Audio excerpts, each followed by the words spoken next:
Good evening, Final Fantasy Randomizer fans. Get ready to join us for this Stage 4 match from our Final Fantasy 1 Randomizer Spring Tournament. Tonight has a couple of 2-1 racers looking to stay near the top of the pack and fight for their right to join the round of 16 later on. On the left, we've got Jkoper, the wily, patient veteran who's been known to this and other randomizer scenes for years. And on the right, we've got Arsonhorse, the classic up-and-comer who's broken into the tournament scene, got off to a great start with 2 wins, upsetting some surprises along the way, Joker MB and Brought, and lost his third round. So he's sitting at 2-1, Jkoper sitting at 2-1, and they're both eager to stay near the front of the pack and move up to 3-1. Joining me in the booth tonight is Sforzando. Sforzando, looks like you got the night off because there won't be any camping in the rain. So thanks for coming and helping out with this race. What does it look like to you? Oh, no worries. This is definitely going to be a good match. The winner of this match punches their ticket to at least the play-in race with 3 wins. Coming in week 4, we're going to see a lot of people punching their tickets and a lot of people desperate to punch their ticket in the last week. So I'm definitely excited to see this match. It's going to be a big one. We're kicking week 4 off with the Tristal MTG Edge Figaro match, with Tristal winning in semi-narrow fashion. So this is game 2 of our coverage this week. So I'm definitely looking forward to getting this kicked off right. The forced party member looks like a thief, which is an exciting one because, it's one of those classes where you don't need to bring one. If your forced party member is a fighter, maybe you don't bring a thief at all. Who knows? Your forced party member is a black belt. Maybe you don't find room for that thief. But if your forced party member is a thief, well, you're going to have a thief. So we'll see how that shakes out. It looks like Arsonhorse is surrounded as thief with a fighter, a red mage, and a black mage, which is pretty classic, although perhaps a bit risky for some without the white mage. How does that strike you? Yeah, it's very interesting because depending on how the spell allotment comes out, that thief it can get levels 1 through 4 black magic starting at level 15 if you find the tail early, which gives him some access to potentially good spells. Early, it's not going to function as well as having a second black mage. Late, it could be better if you find Temper or a spare nuke or something like that.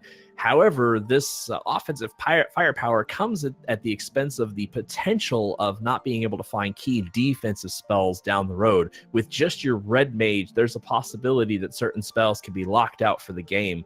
So it's an interesting risk to bring a black mage over a white mage, but certainly, like you said, it's not out of the realm of reason. Now, without the white mage, like you just said, there's going to be some spells that you definitely cannot learn. One of the most familiar to many people just learning this game is the second slot in Corneria. The very second spell, it is locked to all but white mages. It normally has harm. Suppose there was something like Fade there or Life 2. Do you consider re-rolling on the spot and bringing a white mage along for that spell, or do you think they're going to stick with their guns no matter what's there? That's a tough call because Life 2 definitely. Fade, maybe I want to see what's in black magic, but it's certainly a possibility because you depending on what the spells drop, you're going to have a lot of offensive punch. You can see Jkoper's party's opting for double fighter and white mage. This is an interesting, more physically offensive comp. I don't think he's named him yet. Sorry to interrupt you. I don't think he's named him yet, so I don't think that's his party just yet. Yeah, that's the default, right? I was getting a little excited there to see double fighter. Yeah, I was a little intrigued, and then I was like, oh wait, that's not his party. Yeah, calm down. Yeah, I think it's Papa Foy's. I think that runs double fighter sometimes, and so that tends to be interesting from time to time. All right, it's shaking out pretty similar right now.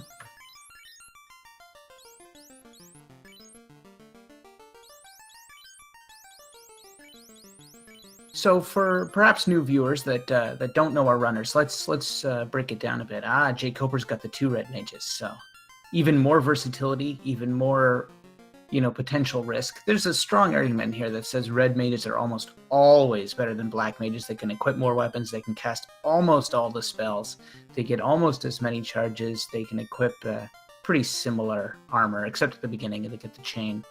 Do you like the double red or the red black yourself?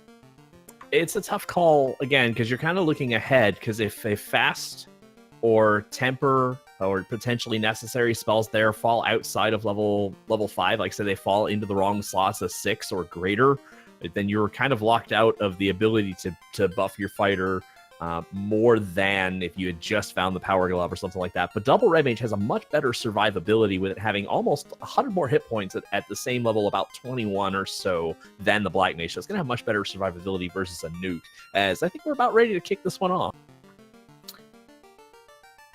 Yeah, it should be starting any second. If you're new to this game or even the scene in general, Jkoper, a veteran of Randomizers, young and old, he's played them for years. Probably one of the first people to actually have played the initial version of FFR. And Arsonhorse, again, a newcomer to this scene in particular. And we look to see this classic, veteran versus upstart matchup. We got Fire 3 in Black Magic, so a nice. Well, we have start something there. very interesting. We have a low amount of gold to start.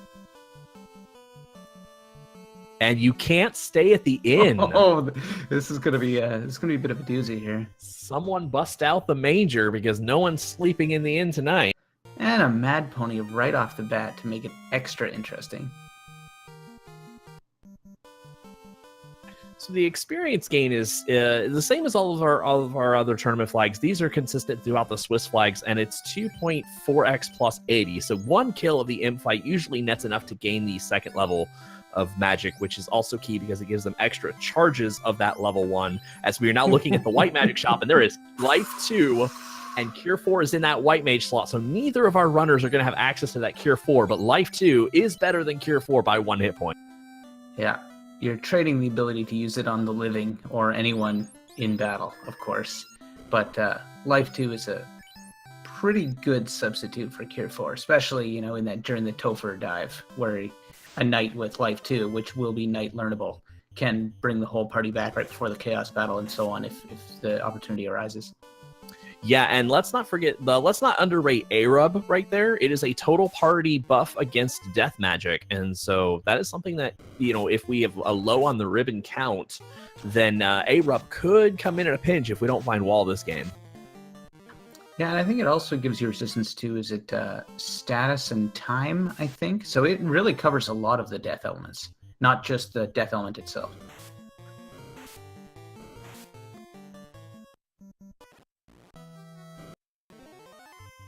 So as we're about to take a look, it looks like Jkoper went right for Garland, where Arsonhorse is going to go ahead and scout those treasure chests. Oh, the bones have blizzard. That's not good. That slightly favors Jkoper here for having just gotten to Garland and moving on. Of course, it's going to depend on what the drops are from Sarah and the King. Except his first red. Oh, his mages have both been turned to stone, and he's got no charges of Fire 3 anyway. He's going to take another crack at it, but it looks like he forgot to save. He didn't save. Oh, no. The wheel's coming off early here for Jkoper, the wily veteran, who, in this case, has made a bit of a rookie mistake and neglected to save. Yeah, that first kill, I think he went and just bought the Fire 3s, either hoping, because we started with 49 gold, so you have to choose either between one spell or a save. You go out, you get that first kill, maybe you get one more spell, that spell's 27 gold. You're going to get, I think, 195 if you get the 5 imp fight. And so, he's looking to move right on to Garland. I think he didn't save once again. We'll see if Garland comes back to bite him again. He doesn't know about the bones with Blizzard yet. He might be disappointed if he finds those. And Arsonhorse has saved Sarah. He's got himself a canoe and the bottle. The bottle will come into play much later when we get the airship and head off to Gaia. The NPCs, of course, are shuffled in this tournament, and so they don't necessarily give you the item they would have given you in vanilla, thus the bottle and the canoe. But the fetch quests, the NPCs who exchange one thing for another, still give you the vanilla items. So when that bottle releases that fairy, and when we go to Gaia to speak with that fairy, she will give us the Oxio, allowing us to travel to the Sea Shrine. Looks like we had a semi-reasonable housing market at 885 gold. The cabins are also quite nice at 28 gold apiece. The canoe means we're going to go counterclockwise around the map. So we're going to head over to the Dwarf Cave and then south and then east over to Elfland. And then depending on what happens, likely it's going to be across the river to Crescent Lake where the sages reside.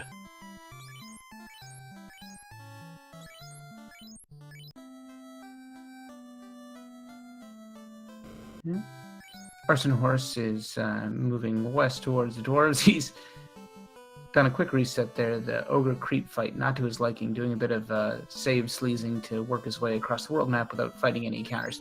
If you have something like a stack of tents or cabins that you can use to save, and you know how many steps it takes before the first random encounter, you can save with a tent, hard reset the game, and take that many steps before the first encounter again. It's the same every time if you do a hard reset. And using this technique, stepping and saving and resetting, you can avoid fighting any overworld random encounters if you have enough tents or cabins. And that's what Arsonhorse has done to save some time here. Yeah, and unfortunately, Jkoper hitting the sleepy spiders here. Sleepy spiders are not nearly as dangerous as the blizzard that he so far hasn't encountered, and for his sake, hope he avoids. Yes, he did manage to save in town. I think he went in, got level 3, and then went back and he got level 2, saved in the town, and then ran back. He is unfortunately a little bit set back by that original wipe to Garland. So, with the canoe already in his possession, Arsonhorse wastes no time going down to the Marsh Cave. There's no guarantees there's going to be anything there. It's not an incentivized location. And he's going to check out Elfland, and then I presume head straight for the incentivized item in Crescent Lake that the canoe sage will give him. But since he already has the canoe, it's going to be something else, and I think he's hoping for the floater, because that would really open up the world to him. Yeah, this is the toughest part about this seed, is money's been kind of a premium here at this point, and so right now you're really just kind of scouting for level 3 and level 4 magic. I almost wonder whether or not it is worth it to come here and check this, or to run to Crescent Lake and gamble. We've seen exit at 3, which is huge. Exit at 3 is huge, but he can't afford it right now, and so that's going to be the toughest part, is do you go to Crescent Lake and then maybe double back if you get some money off of, farming in front, or do you just move on and try and see where that floater is and come back to Elfland at a later time? Because right now there's very little he can buy. There's some helpful folk in chat, ETAP in particular, busting out all the orders of all the spells. So we see Exit falling in what I believe was the final slot in level 3. Oh, yeah, that's going to be Red Wizard locked. Yes, or sir. Red Mage locked, sorry. Oh, no, that is Red Wizard locked. It's only 1 in 3 of 3. Yeah, you're not casting it without a White Wizard, I believe. Ooh, tough call. And we haven't seen Warp at 1, 3, or 4, so we're kind of hoping it's at 2. Maybe last-ditch effort if it's at 5. But not having access to Exit is going to be kind of huge here. Yeah, we'll have to see where Warp falls, but that final slot there is either Heal or Harm 2, and both of those are in vanilla, of course, and both of those are White Mage and White Wizard only. So we see a little bit of P grinding going on. It looks like, they got Death Touch. Was that right? It was either Death Touch or just, fully worked out. It looks like he knows he's found Encounter 1. Encounter 1's kind of short, and in the southwest corner of Crescent Lake, there are 4 actual zones right outside Crescent Lake that you could check Encounter 1 for. It looks like in the southwest zone, Peds are the first encounter fight. And as long as you get them before they get you, you can get some pretty good EXP here. But we got to watch out, because those Peds were hitting pretty hard. It was so much damage, I think, that it might not have been Death Touch, in fact, but just a straight up. That's possible. I blinked and suddenly he lost a guy. So I don't know if he's actually checked the Sage yet. Oh boy. Well, he just lost another guy and reset out from the troll hit there.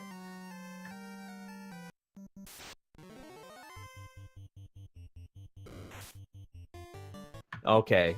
Chat pointing out, it looks like the Bible item is the floater in Crescent Lake. I did not catch the price. If I can get the price in chat, catch me up. Yeah, the feeds are a little bit choppy tonight. Blink and you'll miss it. But Arsonhorse sticking to his grind here. Looks like he wants a few more levels before he heads out. Yeah, if we're getting that right, chat, 16,000, that's going to take a little bit to raise just grinding on Peds. Peds, if I remember right, that on the top end give you, 900 gold or something like that for a pack of 4, maybe double that tops. Yeah, if you need 16k, that is going to take a while with this slow scaling, right? If you can pilfer the armory, you can hopefully pick up something that you can liquidate. Yeah, you got to be hoping for either a large sellable item like an opal armor or something that you can kind of mortgage into that, or a large gold chest like, one of the larger 43,000 or whatever it ends up coming to being by scale. You're kind of hoping to find that in the armory, which is a good treasure trove, I'd say. So it looks like I was hoping the Canoe Sage was going to have the floater. He doesn't, but the item shop does have it for sale, so it's going to cost 16,000. So things like the giant sword aren't going to get you net you a ton. Armory is pretty scant so far. We have a burnt bridge there.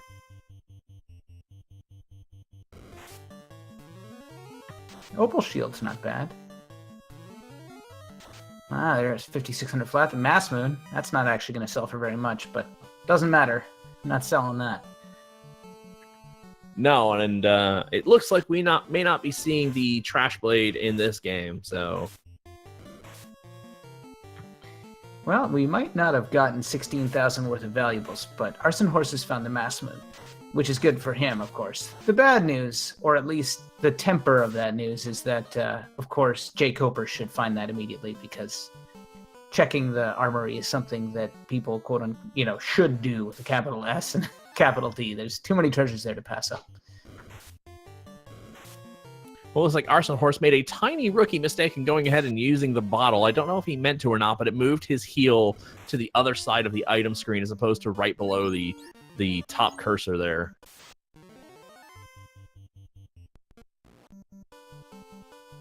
So he's bailing on that. Not a terrible call. He only checked the armory. I don't even think he checked the freebie chest. Yeah, he did make a beeline right for the armory. We have to have, there's our floater, 16,314. We have to see, I'm really trying to take a look at his gold, but he is flying through those menus. Looks like he does not have his requisite, but he's going to sell that opal shield, and it doesn't quite give him enough. That silver gauntlet is going to be just not quite enough. And Jkoper picks up the crown from the Canoe Sage. He's going to sell the giant sword, and it's just not quite enough.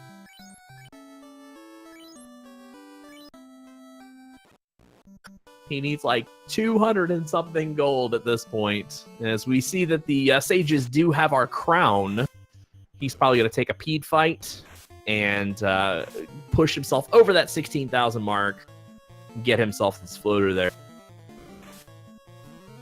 Yeah, the crown's a tempting one. With the floater, you can complete the crown quest real quickly. It's something you need to do no matter what to get the Mystic Key, but whether you want to loot all the chests is certainly optional. And yeah, I think early at this point that may not be a terrible idea to do early. At least do a couple of legs of it. You can kind of travel and carry it up, and you can kind of route the crown chests into your Cardia Islands fishing and whatnot. Jkoper takes an ugly wipe, learning just how hard it can be to grind some quick cash in this world. The encounters just around Crescent Lake were pretty awful.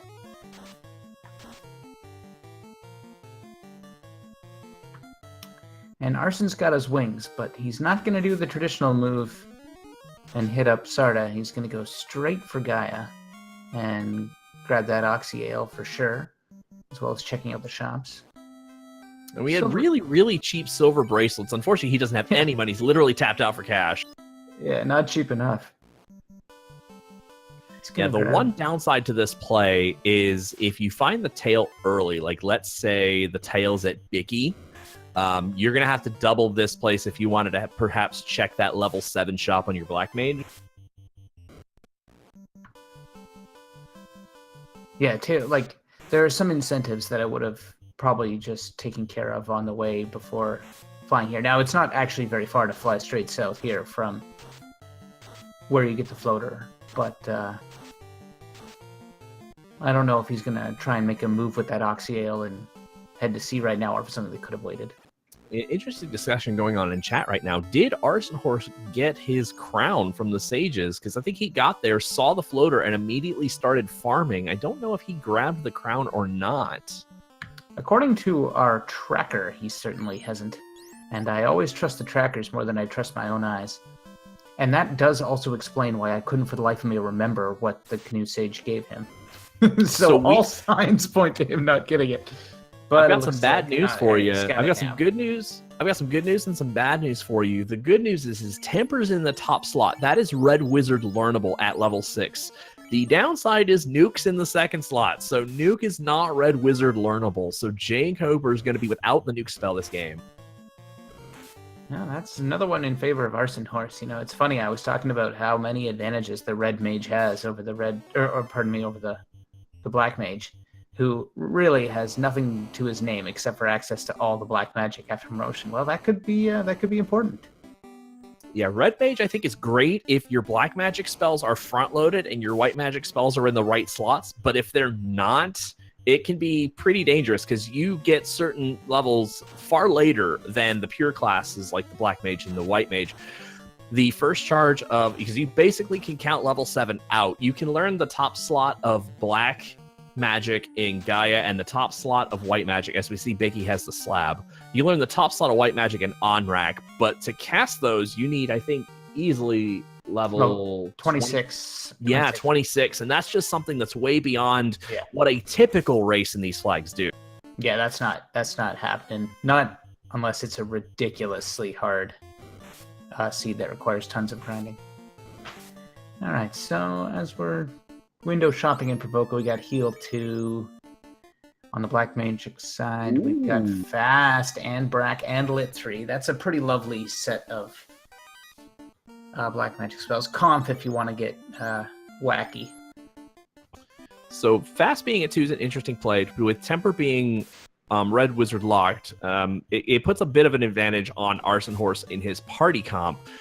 But with Fast being at 2, a high absorb is still going to ruin your day. If you hit 5 hits for 30, you can hit 10 hits for 60. I mean, it really doesn't get much better without that Temper spell to back him up. So it's going to be on Jkoper definitely to find the Power Bonk, the Power Gauntlet, which casts Saber on oneself. Certainly, I know Arson would want to find it too, but it looks like he reset by accident. Or maybe misaligned his spells. I know I did that in a race once. He may not have gotten the spells in the order he wanted to.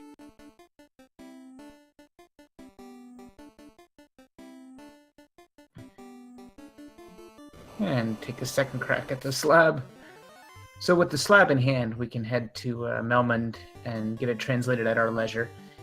It, again, can be handy if you can get promoted first, so that if there's spells at level 5 that fall into like the vanilla warp slot, it'll only be available to black and red wizards. But that is potentially a minor concern because we have no idea where the tail is, and you might never find it. So really, I wouldn't let that slow me down if I wanted to go there.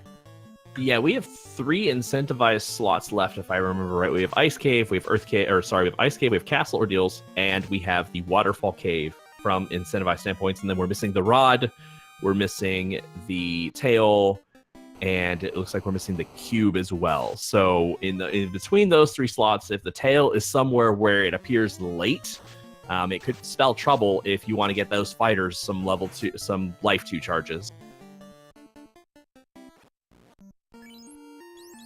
Jkoper hanging on by a thread here. He's lost his party member on the way out, but he's made it. He's saved. Gonna have to pop back to Crescent Lake and do some resurrecting. And looks like Arsonhorse is now going to avail himself of the opportunity to complete the Crown Quest and get his Mystic Key. We'll see how many chests he chooses to check after that. I suspect at least the easy ones, of course, in Elfland Castle right after you get the key, and Corneria has 6 for easy pickings. Dwarf Cave as well. Yeah. There are a total of 28 crown chests that one can check. There are 24 of them between relatively easy to check. Northwest Castle has 3, Castle Canaria has 6, Dwarf Cave has 8, Temple of Fiends has 3, and then Marsh Cave has 3, which we hopefully won't see. And then Sea Shrine actually has 1, which very rarely we've seen. And Sarda has the Rod, and I'm going to make the obligatory, is this even randomized? And Jkoper realizing he's about 1,000-ish gold short of his mark, but sells his Opal Shield. I think he had a little better time with money in the volcano with killing and getting money, so he's easily going to get his filler without any extra farming.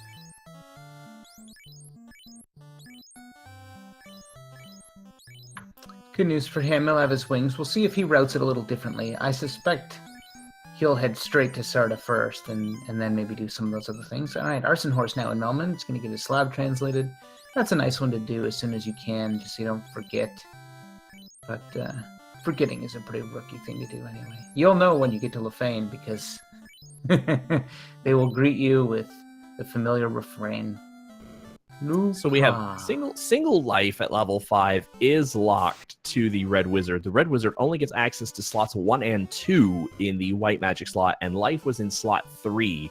So life 2 is just going to have to get the job done today. It usually does. Quad X was really about the only notable thing, I think, on the Black Magic side at level 5.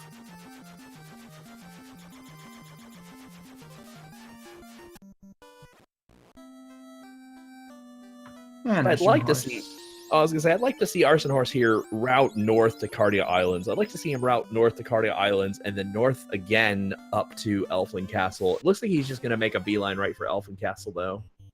Or a roundabout B. It's more of a B-nana around to Elfland. Maybe a little confused. Maybe he's got a little bit of money, but I don't think he has affordable spell money. It looks like he's going to buy a couple of houses. This is a smart play, especially if you want to get in and out of, say, Volcano, Ice Cave, or otherwise. Softs are 954 gold a piece. That's kind of a shame. That's a little steep. It's, no doubt about that. I'm going to have to go lean, just have 2 or 3 of them. It's nice when they're cheap. You can buy a stack of 10 or 20 and then forget about it for the rest of the game, but that's not going to be the case. So 2 socks is enough to get you out of a jam, but you better have an escape plan. Yeah, speaking of escape plan, we know that Exit is in a Red Wizard locked position. It is the 4th spell in level 3, and we have not seen the Warp spell yet, which means it is either 7 or 8, which is basically locked to Red Wizard. It could be in the top slot of Gaia, but he is not going to be able to get the charges to cast any warps in a time in which he'd need it, like, say, right here in the Ice Cave. Fire 3 does good work in the Ice Cave, and he's putting it to good use already. There's a lot of encounters here of large quantities of enemies. Big packs of geists and ghosts and wizards. And when you have skill and script shuffle on, any one of these big packs could have anything. And that's what's really scary, because it's one thing to have, a single mad pony that can cast nuke or something like that. But when you have 6 geists ambush you and they all have something like cremate, that can just spell doom for a low-level party like this. So we'll see if Arsonhorse gets away with it. But we see Jkoper's making his way over to Cardia Islands. This is somewhere Arsonhorse hasn't been yet. These are, I think it's 13 freebie chests that you can check that will aid you in your travels. He picks up a silver bracelet early. Helpful, but certainly not top-end armor. Some loose change and vendor trash. Nothing exciting yet. The 5,000 gold's not bad, but you're going to need to see a lot more of that if you want to stock up on your spells and whatnot. That might get you a handful of those 5 or 6, maybe 1 or 2 of those 5 or 6 spells that you may want to get.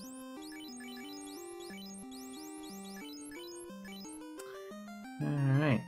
Without warp, we normally see people wait until they have warp if they can to dive ice. There's a trick you can do to grab all 3 of these chests at once without hitting any of the trap tiles. Without that, Arsonhorse is going to have to do it the good old-fashioned way, and he gets through the trap tile with the mages, and now finds the Opal Gauntlet, and then he dives into the hole here. We got another force trap tile that he's going to have to fight at least this time and then once more. And that's just... Jkoper. Yeah. Oh, sorry about that. I was saying Jkoper finding a gold bracelet. This will save him some money for equipping that on one of his casters. I have not seen the gold bracelet prices yet, so I don't know how expensive they are. As Arsonhorse is moving over to the Frost Dragon tile, I think, he's going to find a whole lot of nothing. It's kind of debatable whether or not most of our runners actually checks those, because it's 2 chests and 2 mandatory fights. Losing the thief there, but I think that was intentional. And of course, he was only rewarded with a cabinet about 500 gold for his trouble. Yeah, and those Frost Dragons, pretty aggressive, took care of his thief real quick. But of course, we do have life 2 in abundance, so Maybe also looks like I didn't know if he brought him back yet or not. That could be intentional to funnel experience to the rest of his party. Yeah, I think so. Maybe fully intending on doing a little eye grind here when we get around to it. If the eye is not hard, and he's often not, it's a great source of EXP, and you can just beat him up a bunch of times and gain some good levels here. This is a classic place to grind if it works out well. On the other hand, if it's yep, sorry, go ahead. Oh no, if he gets the black shirt for his trouble in the Frostwolf fight, that's going to be a halfway decent pickup for party members that may be lacking in sort of ice spell. It's going to help him when he goes back into Volcano and whatnot, because it looks like he's been kind of riding that Fire 3 for a while, and I know deep down in the Volcano that's not going to help him. So it's definitely going to be interesting to see if he ends up doing the eye grind, because that is going to be one of the benefits of not potentially having warp, is the ability to grind the eye, and so he could easily get up to 14, maybe 15 if he decides. It's a little tough call. I don't think he should get to 15 without knowing where that tail is first.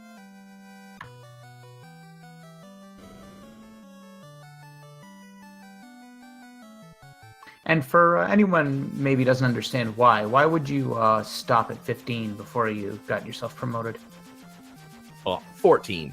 And the Knight and the Ninja, the Fighter and the Thief, respectively, when you class change by finding the tail, start to gain charges of magic 1 through 3 if you are a Knight, and 1 through 4 if you are a Ninja.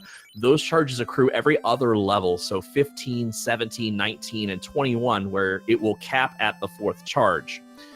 If you class change if you get level 15 before class change, you will not be granted that first charge, and so your 4th charge will come at 23. The reason that's a big deal in these flags is because typically most parties don't get above level 21, and so that's right where that 4th charge lies. And I'm a pretty conservative player. I kind of like having that 4th charge of life 2 at 1, just in case stuff really hits the fan. All right, so we're about to see him drop down. Here's the first battle against the eye. He's definitely gonna... Oh no. Oh no. The eye's got Zap, and Leo, the Black Wizard, or Black Mage, is gonna have plenty of time to contemplate that as he's exiled into time. Yeah, he's definitely not going to want to take this eye grind, as the cube is the reward for the eye. But it means the tail is going to be in Waterfall Cave, which actually presents an interesting question, I suppose, is does one feel like they need to go get the tail? We've seen a couple of times in the moves of desperation, one not going and getting the tail. It helps to have Mass Immune and maybe a couple of decent pieces like pro rings and ribbons, and maybe some sort of high value, maybe steel armor or something like that to have on their fighter, or maybe flame armor. Flame armor is probably a better one to have for your fighter. Do they feel like tail might not be necessary, especially Jkoper, who's running that double red mage comp? It's intriguing. It's a good question. And the other question is, does everyone have that in their mind? I suspect Jkoper will make that connection right away. Arsonhorse, being so new to this game, might not jump on that as quickly as you have, and so he might just go complete it for completeness sake. I'm not sure. Yeah, because aside from armor, this seed, there hasn't been a whole lot of good reason to class change yet. We have a Mass Immune, which is fighter equipable. Pro rings are fighter equipable. Ribbons are fighter equipable when you find them. We really haven't found but maybe an Opal Gauntlet, which normally we don't equip, the Opal Shield, which is, okay, that's probably halfway decent, but we really haven't found the key knight armor items like the Aegis Shield, the Dragon Armor, or whatnot.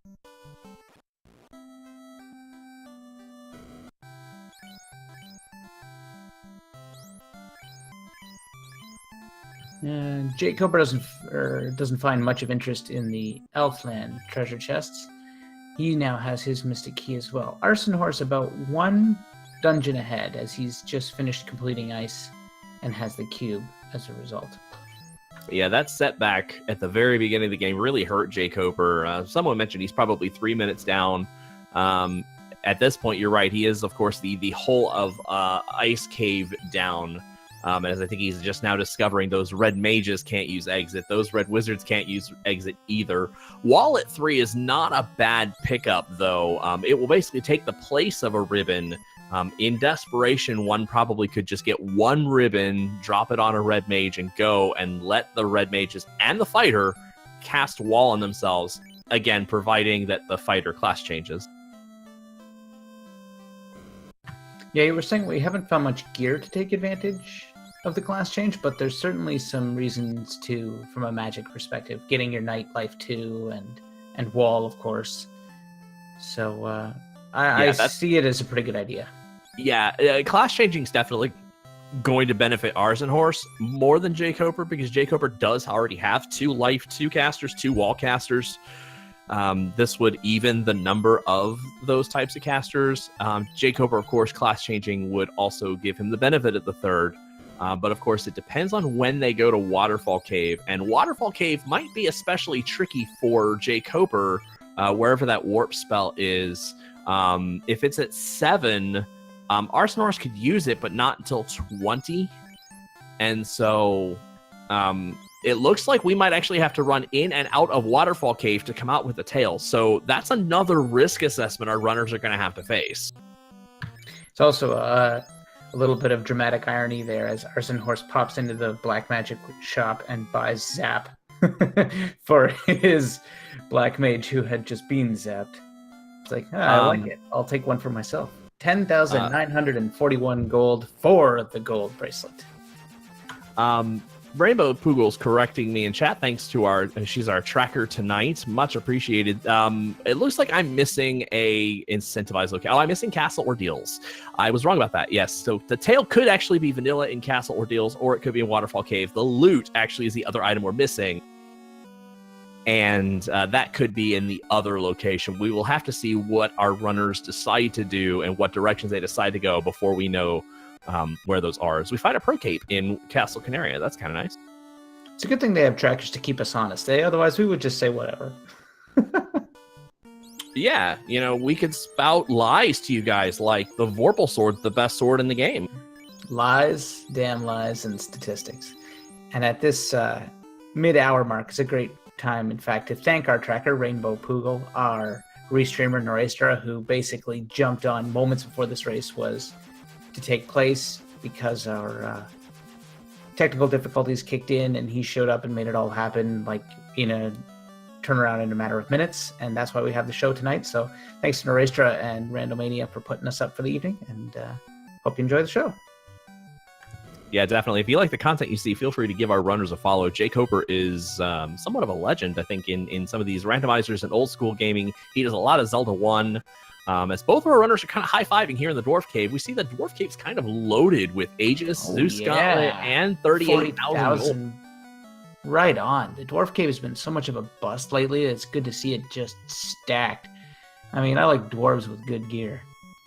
Yeah. Feel free to give both of our runners a follow as they run a lot of content like this. And so if you like seeing more of this kind of content, I know they both run practice seeds and participate in community races and stuff like that. So definitely feel free to give both of our runners a follow. Definitely give Arsonhorse an attaboy, because he's definitely one of our newer players that's been shining very brightly in this tournament. And so if you like what you see, like I said, give them a follow. Also feel free to give Randomania and its auxiliary channels if you haven't already. They have been so gracious to host this kind of content, and of course, if you like randomized games, they are all over the map with randomized games, and this is definitely the channel you want to be on.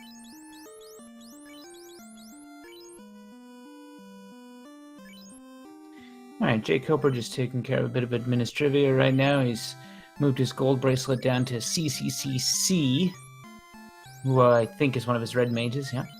And he's got ice armor for his fighter, and things are looking rosy. He's got a set of cheap pro rings, $2,300, that he's going to distribute as he sees fit. I presume there'll be just about one for everybody with a collection like that.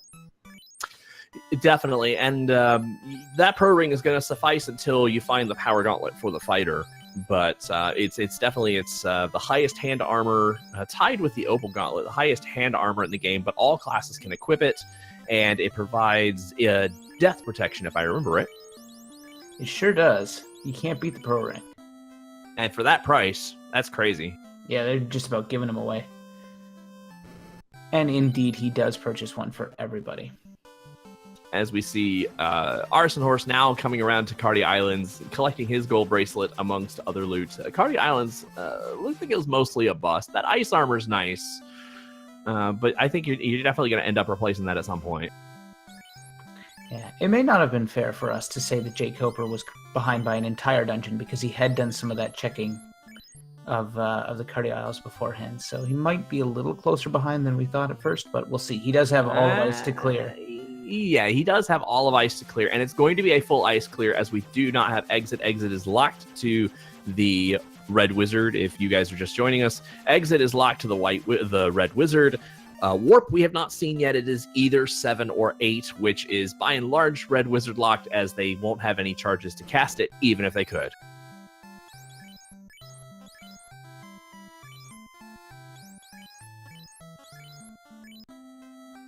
So it looks like Arson's heading for Castle Ordeal, so we're going to get to see what our last incentivized dungeon has for us. We know that it will either be the loot or the tail. The tail would be, of course, its vanilla treasure, so we can talk about whether or not this is randomized. I mean, Sarda already gave us the rod, so I don't even know what we're doing here. It's practically the original game. Yeah, it would be a little interesting if it were the loot, putting the tail in Waterfall Cave, because then you sort of have to double dip. Not only do you have to double dip the region if you want it, because then you have to go and get it. And if you're not Edgeworth, you would realistically leave, cash in that tail, and then go back into that area and check Sea Shrine. But of course, like, what is your levels going to be looking like? You got that life 2 on Fighter, but if he's already 15, you missed 1 charge. If you get close to that 17 mark, which I'm not sure he will, because I think it looks like he's in that 14 area. Now let's take a look over here at Jkoper. He's actually broken the mold. We've got a bit of a final, first major route divergence. He's off to the Earth Cave. We've got the rod from Sarda, so he can clear the whole thing out. What's intriguing to me about this play is that the Earth Cave is one of those places that people don't like to check. It's got a reputation of having chests a little bit too far spread out, and he skipped the first floor entirely. He's on the second floor now, and I think he's going to check some chests here. Indeed he is. So, oh, look at that. He finds a ribbon right off the bat, and that might be good news for him, because these sort of out-of-the-way chests... Now, this is not a great example, because that's probably the most on-the-way room in the whole Earth Cave. But he does find himself a ribbon, and that is potentially one that Arsonhorse might skip. If he does some of the other, does the other fiends first, say he does them out of order or something, and he's already got a ribbon or 2, he might be in go mode and blow right by that ribbon. So that's a good one for Jkoper when playing from behind, to go out of the way and check things that other people might not. Question in chat. What are the 2-1 by the tracker mean? Rainbow Poogle is on that, but that is both of their records in the tournament. This is a 2-1 Swiss match. There is the Power Gauntlet in Castle Ordeals. Interesting find. Our runner should find that. There's a ribbon as well. Castle Ordeals and a Pro Ring. Castle Ordeals is kind of loaded. Yeah, that's exactly what I'm talking about. So now Arsonhorse finds that ribbon. If he doesn't find another one, he may still say to himself, one might be enough. I'm not going to go rummaging around in Earth Cave. That'll take too long. And Jkoper should certainly find the one in Ordeals. So he could wind up with an extra ribbon as a result of all this, and that might help him catch up. Maybe. Maybe. One thing I don't like about Jkoper's play, and he's doing kind of what you would expect to do by just kind of blitzing through and checking kind of the on-the-way chests. The only thing I don't like about this play is he's too low a level. I think he's maybe 10, and it's not to say that he can't finish Lich. He's certainly got the Fire 3 and the ability to do it, but it's getting down there that's the real problem. We see Spectres have Lightning too. That's bad news. If the whole thing goes bust because he gets lit 2'd into oblivion, well, you can forget everything I just said. Yeah, and that's why I kind of don't like this play at level 9. If anything, I think you probably go and just clear Volcano, mostly clear Volcano. Get those levels if you want to kill a Fiend, because the levels are not really to be had here in the Earth Cave. There's not a lot of experience-rich mobs here, as he is going to fight the Earth and do a little scouting. He's got his palette shuffle fun percent feature turned on, if you're wondering why that Earth looks particularly poisoned. Maybe he had some bad sushi before that fight, but nevertheless, Jkoper takes him down, grabs a treasure, and he'll be coming up to the Vampire next. Meanwhile, over on Arsonhorse's side, we do see he cashes in his vanilla tail from Castle Ordeals, and now he has got his complement of spellcasters, including a fighter that can now cast Life 2, and a ninja that can now cast Fire 3 and Fast. Of course, they have to earn these charges based on their level, so hopefully he's not 15 yet. I didn't quite grab a glimpse of what his level was, but his first charges come at level 15.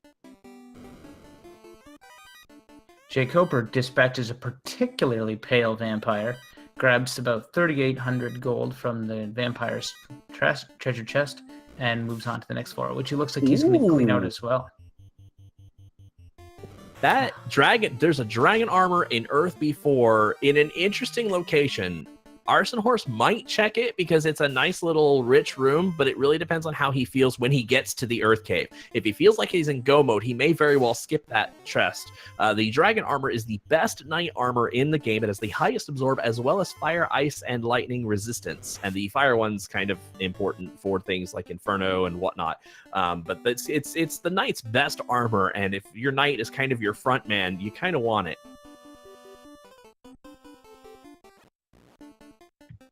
Well, welcome Sardia and his raiding party of 5. We're 40 minutes in here, this stage 4 race between Jkoper and Arsonhorse, a couple of racers at 2-1 records in the 4th leg of this Swiss system. Jkoper, neither one has lit any orbs yet. He got off to a relatively rocky start when he wiped early after forgetting to save, and that several minute lead that handed Arsonhorse he has pretty much hung on to this point. So they've both been cruising around, collecting incentivized items. Arsonhorse has a lead there. He's already finished off the Ice Cave and Ordeals, finding in those two places the cube and the tail, respectively. He's promoted his party. He's cruising. He's doing a very good job of it, and he's about to go fiend hunting, I presume. Jkoper, on the other hand, has decided to go to Earth, and as we can see now, he's approaching Lich, and he might be the first one to light an orb, but he is by no means ahead in this race. Yeah, definitely, and it's definitely going to be interesting to see how this fight goes, because Lich usually doesn't really pose much of a threat. The percentages are, as we see him dispatched quickly, the percentages are 67% to 150%. So Lich's hit points, his absorb, his evade rating, all those things can fall within 67 to 150% of vanilla. Typically, it means Lich is pretty neutered from his vanilla stats and spells and whatnot. So I don't know that I like the play of him going at 10, but he did it and he made it through unscathed. So that's going to be a net positive for him. Yeah, he presumed himself to be behind, which, I mean, to be fair, he is. And so he's done the bit of a risky play. He's gone and he's checked some out-of-the-way chests that it's quite likely Arsonhorse will later skip because he might not get to Earth Cave until he's in go mode. I mean, that's the rationale in my head. I'd love to pick his brain after the race and see if he was feeling the same thing as me.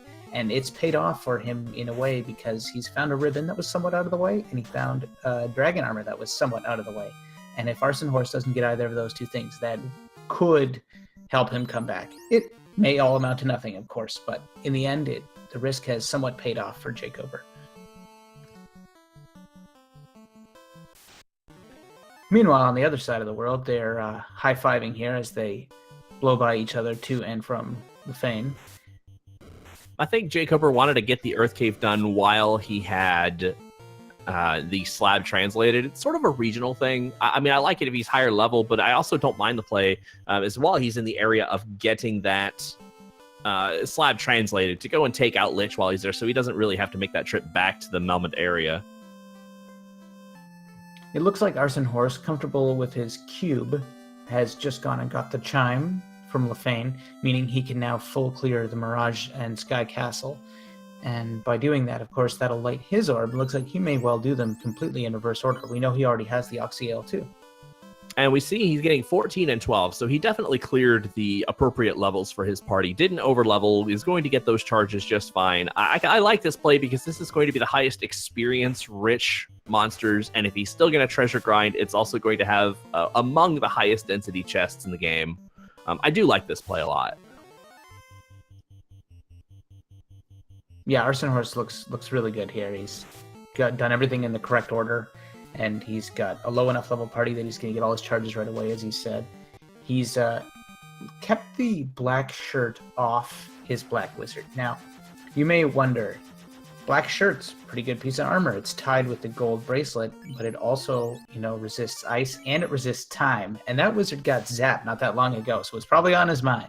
But by allowing his other class to cast free ice 2s, that's more important to him than those elemental resistances. So, a tactical maneuver.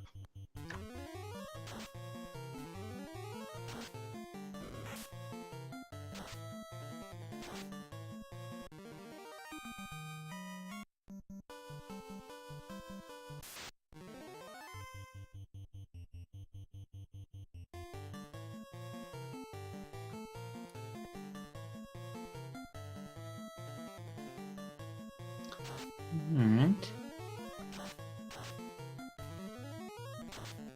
Jkoper seems to have run into some trouble in the woods here. He's got a Hydra and an Ocho to deal with.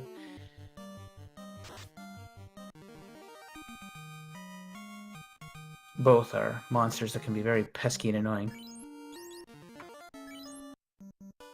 But not today. He's still quite low level. If he finds his tail soon, which it looks like he's going to, as he's on his way to ordeals.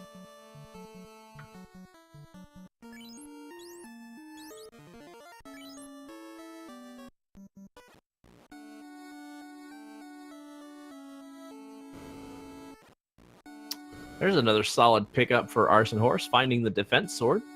I think that's in more of a commonplace. I hope Jkoper looks for it, but it's really going to depend on how Jkoper feels about his go mode prospects. As a lot of people check Mirage 1F, and so if he feels like he's going to fall in line with the kind of common sentiment, then he should also pick up the defense sword. We'll see what happens, but it's a good find. It casts Ruse on whoever uses it, which gives you 80 evasion on yourself. It's going to be a great find for those hard-hitting, tentacle-wielding, slap-happy Kraken 2s. Slap-happy is right.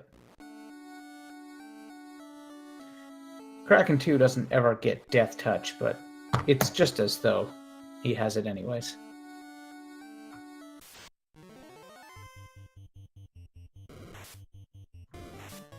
Jkoper mystified by the pillar maze of ordeals. We shuffle the pillars in ordeals, so you can't just always pick the bottom one, which works just fine in the Nintendo game. Oh no! Those Zombles pulling out Bane. He's got plenty of charges of life too if he can get out of here. He should also have a ribbon, so I mean, I don't think he's going to suffer a wipe unless he has some bad luck with those Zombles. Nah, he's alright.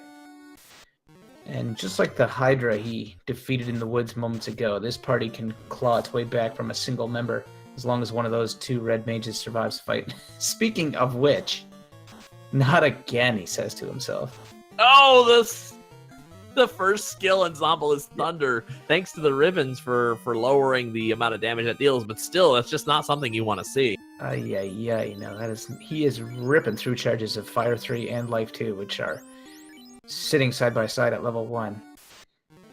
Hopefully he doesn't have to go through that a third time, or he might be just about out of gas.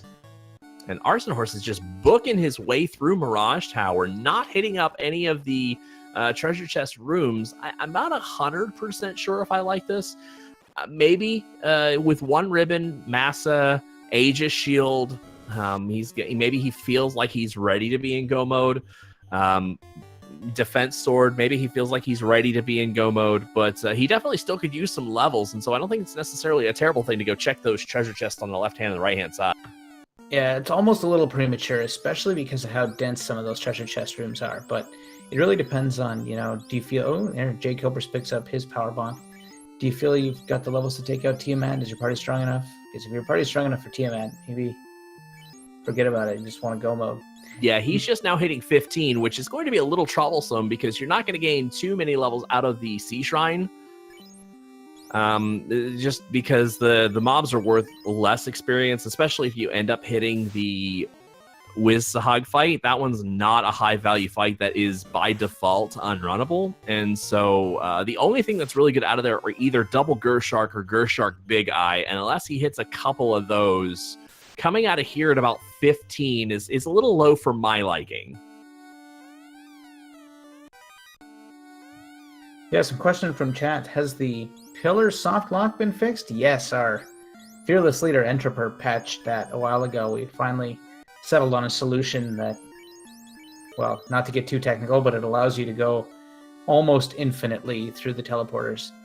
If you somehow manage to have more than 24 charges of warp, which is possible, and cast all of them, the last one will take you back to the world map and not to the pillar that you stepped on 25 pillars ago. So that was the solution we settled on, and it seems to be pleasant enough to get the job done. Yeah, Jkoper's going to whack a couple of these zombie Ds, maybe trying to grab a couple of extra levels off of this fight. It's a good value when you get 2 zombie Ds. The ones, if you get to a single one, it's going to set him back only slightly. But that's a good chunk of experience if he gets it. He looks like he's just going to take one and go.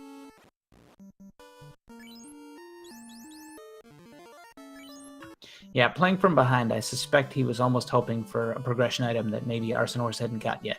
As it is, it's the tail, and Arsonhorse already got it and already used it, so not much ground made up by Jkoper there, as he took about the same time to do that as Arson did moments ago. All right, we're on the Bridge of Destiny over on the right, and it's time to get hype.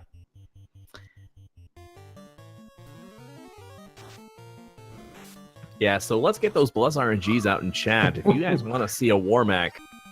This isn't a Warmac, but this is like a full party of mud ghouls and sorcerers.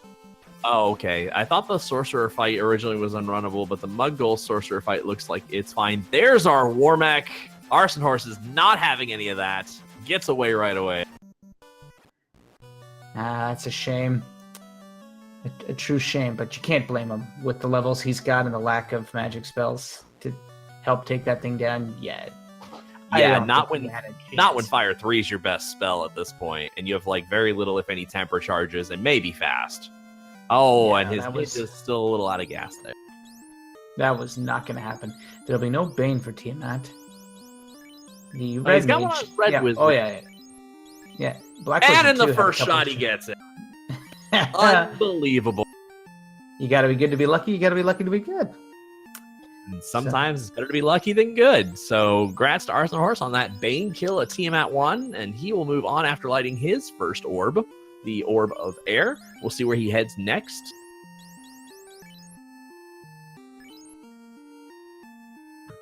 My internet is crumbling around me.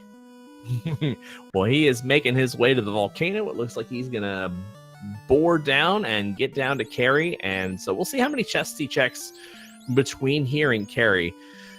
With one ribbon, Wallet 3 is probably fine, but he does need some levels. I know he's not going to get a whole lot of experience-rich fights down here, but, again, maybe I'm super conservative. I don't know.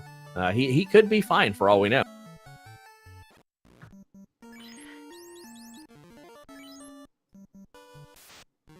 This perilous fight's not. I'm sorry. Go ahead. No, I was going to say, I'm wondering to myself, is he playing the metagame here where he's like, Jkoper, I'm going to just go nuts and try to beat him with speed. I know that Jkoper's more of a patient guy. I'm just going to race through and see if I can beat him to the punch if it's an easy Topher. Is that in his mind at all, or is it just, this is the party I want, I'm fine with being level 15, forget about it? I think there's got to be some element to gambling, especially if you're playing against a veteran speed gamer, a veteran randomizer like Jkoper. I feel like maybe there does have to be some element of gambling involved. Like, what shortcuts can you take? What is the absolute bare minimum you can cross the finish line with? And as soon as you figure out what that is, you just kind of need to go for it. And so, I think Arsonhorse has enough at this point, but it's definitely going to matter when we see what the secondary fiends have to offer. Yeah, he's definitely skipped a ton of chests here. He's skipped the Agama Trap Tile chest, the Red D chest. In his defense, that one requires 3 trap tiles to be opened, and it's a popular one to skip. Now, we're at Carrie now, so let's see if she's got anything up her sleeve. Looks like high hit points maybe on the table today. I guess you gotta feel like maybe Arsonhorse is in go mode. 1 ribbon, Wallet 3, Fast at 2, and Power Gauntlet. The only downside is he lacks super high spell output if he hits large packs, potentially unrunnables or worse, as he lights his second orb, the Orb of Fire there. That's the only thing, is he's kind of living and dying by that Fire 3 spell, which also shares a slot with Life 2. So it's something both of our runners are going to have to struggle with.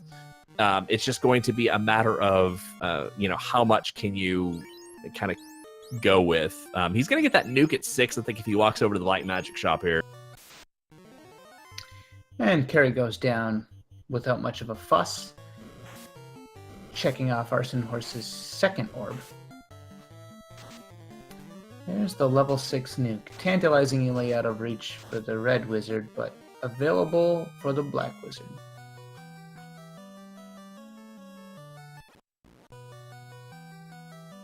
And I think now he's going to go and do kind of the tour to go pick up the spells on Ninja and Knight. He should have, I think, at least one charge of those. Grabbing heal 2 is definitely not a bad play here. Every little bit helps, especially if you don't want to run out of heal potions before it's time.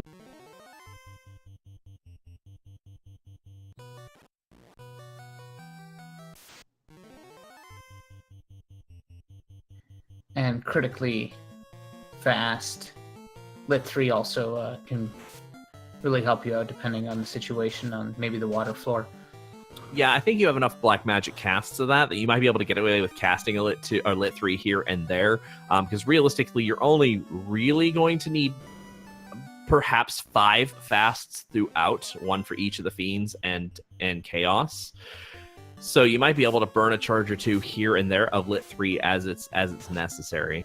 So we got Saber there. That's going to be an interesting play for the ninja. If the ninja can use a high crit weapon like a katana or perhaps a Vorpal sword, some sort of high crit self buff, perhaps you use a fast charge or 2 on the ninja, and it could work out. Yeah, there's a lot of roads to victory here. With the 150 scaling, as you pointed out, like there's relatively low ceiling on just how hard anything can be. Maximum chaos health is 3,000 HP. So, while that's a huge number, it's not nearly as huge as some of the numbers you see with some of the races out there. So, at 3,000 HP, worst case, you can totally make it work with a ninja amping themselves up. Yeah, the question is going to be survivability at that point. You only get one defense sword, and we haven't found our white shirt. And that's actually another spell we haven't seen yet is Invis 2. That's a high evasion building spell that we have not seen yet. And so it is also either 7 or 8, which is going to put it out of our red mage's reach, either by number of charges or by just the fact that it is locked to the red wizard. We'll see if Jkoper checks the trap chest here. He's paused to at least contemplate it. Make room for the silver helmet. And he's going to do it. So he's going to get his black shirt as well. Yeah, I'm always torn on that Frostwolf tile. I'm not 100% sure that the black shirt is worth it. It could be worth it in this particular seed. As we really don't have a whole lot of... We have Ice 3 somewhere that I think was locked. It may have been locked at 6 as well. I don't know where Ice 2 is, if I've seen it yet or not. So it is going to be the only source of Ice 2 for this particular game. But at the same time, sometimes you might be able to skip that Frostwolf trap for the sake of time, and especially considering if you don't know what the Frostwolves have. There's potentially a lot of them, and if they have some particularly nasty spell, it can make that trap tile not worth it. Yeah, at some point, I'm almost tempted to move it over to the Black Wizard for the ice-resistant time resist. We know where Zap is, so you're probably not going to get zapped, but you can run into eyes here and there, and there's other time attacks, too, that you'll want to avoid, so it's handy for that if he gets around to it, because there's only one ribbon, and it's not going to be on your Black Wizard.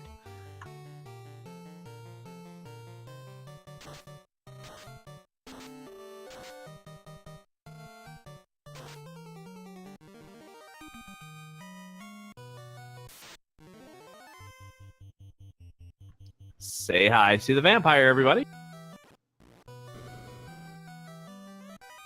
And Black Shirt already pays some dividends for Jkoper as he uses Dispatch some bones.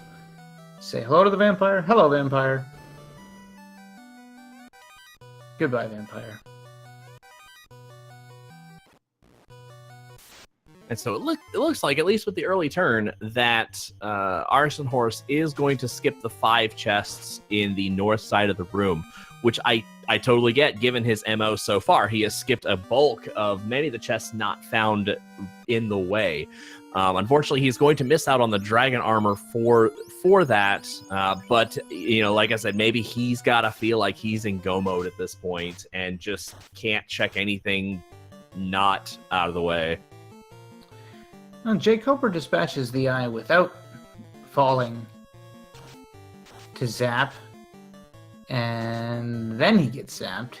So this eye grind might get cut short here, but it looks like he's going to do it at least twice.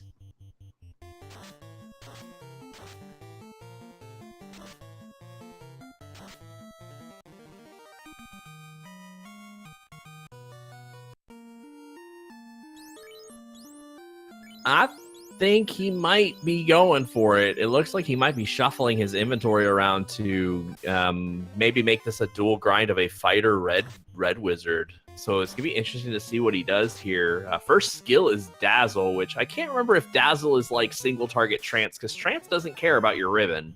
I don't know if Dazzle's the same way. Yeah, he might be being pretty coy here if he's gonna allow everyone else to die to the zap. Or, no, he left the ribbon on both characters, right? So he is definitely doing the 2-person grind. As we see, Arsonhorse is making his way over to Lich. We know Lich is kind of a pansy, didn't really offer up anything crazy to Jkoper, so Arsonhorse really should not have trouble with this fight. A 2-hit melee kill. Yeah. Lich, not too much to worry about. And the third orb is lit. Now, Kraken can often be the hardest of the 4 fiends if he's been working on leg day, because Kraken's all legs. Yeah. And the problem with Kraken is he just hits so darn many times. The fact that he can come up with, I think, at least, or maybe at most 8 hits. I don't know. I don't know if the game is right by saying octopi have 8 tentacles and therefore 8 hits, because I swear he hits more. Yeah. And if you get something ludicrous like Kraken that casts fast on themselves, then it's a whole other ballgame. So here comes the Waterfall Cave dive for Arsonhorse. Now we know the loot is at the end of this tunnel. It is the last incentivized location. It is the last incentivized key item required to beat this game. So it will be here in the Waterfall Cave. The big downside is that he cannot warp out. If you are just joining us, the exit spell is Red Wizard locked, and we have not seen warp yet. It is either in 7 or 8. Neither of our runners have checked level 7 or 8 spells, but because it's kind of Red Wizard heavy, the Red Wizards definitely won't be able to cast it regardless. Jkoper might have a Red Wizard at this rate that could, but I don't know how far he's going to take this grind. I'm not sure, but I think he's sticking to his guns now of, I'm definitely behind, so I better make sure that when I get to Topher, I get through Topher. So his plan... In one shot. Yeah, that's it. He's kind of hoping on something cruel that maybe Arson wipes once or twice, and he can sneak in the back door and take this race. That's got to be the plan now. Yeah, because a level 21 plus fighter with Mass Immune should be able to get the job done in many cases. It's also going to help him compensate for kind of a poor magic seed. This is going to be a predominantly let's buff fighter, and fighter's going to one-shot. As we see the wizard mummies with crack, not much of a problem for Arsonhorse and his 2 ribbon. Well, the one downside of the eye grind gets to him. That other tile there is a random encounter tile. There's no way to avoid it. So every once in a while, it's going to trigger that encounter. This time, it's just a bunch of pesky sorcerers going to waste some time for him.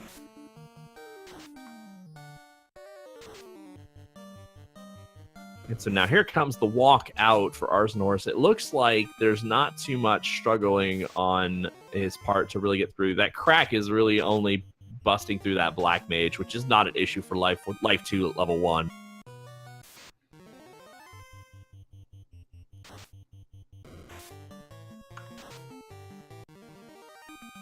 That was a bit of a time waste, though. He's got to bring his black mage back, cast all that magic, and then still ran away anyway. So that's kind of a nuisance more than anything. But I have now been down that road so many times. Yeah, you want to throw out the AoE just in case everyone else fails to run. You want to kill a few of them or something. But what invariably happens is you kill almost all of them, and then when there's one left, you finally run away and get nothing out of the whole thing. It's usually an N-1 raises your run rate to 100%. Yeah. Well, it's much easier to run away from one person than from 8. Wait, is that really a thing? No, absolutely not. Oh, In real life, it sure is, but in this game, no. Your run chance has nothing to do with what you're attempting to run away from, and everything to do with your own luck and level. I think Jkoper is going to take this knight all the way to 25, which, if I remember right, 25 is the threshold in which Mass Immune grants a 5th hit. And that's going to be kind of a huge. I think that's the milestone that he's going for. Is he's going for 25 on that knight? Yeah. Keeping with the theme, that's the benchmark when all of a sudden your knight becomes half human, half god. He's just going to tear through Topher, and that's his plan, and he's sticking to it. And he's just got his fingers crossed that it's a brutal, brutal Temple of Fiends Revisited. Yeah, because unfortunately, this grind has set him back pretty astronomically at this point. But on the flip side, 25 Knights should be able to clear those dungeons no problem. So if he thinks he's in go mode and he just blitzes through the remaining dungeons, he could probably get through each dungeon in about or less than 5 minutes. Volcano probably even sooner. There we finally see Fate at level 7. Not that it's going to come into play tonight.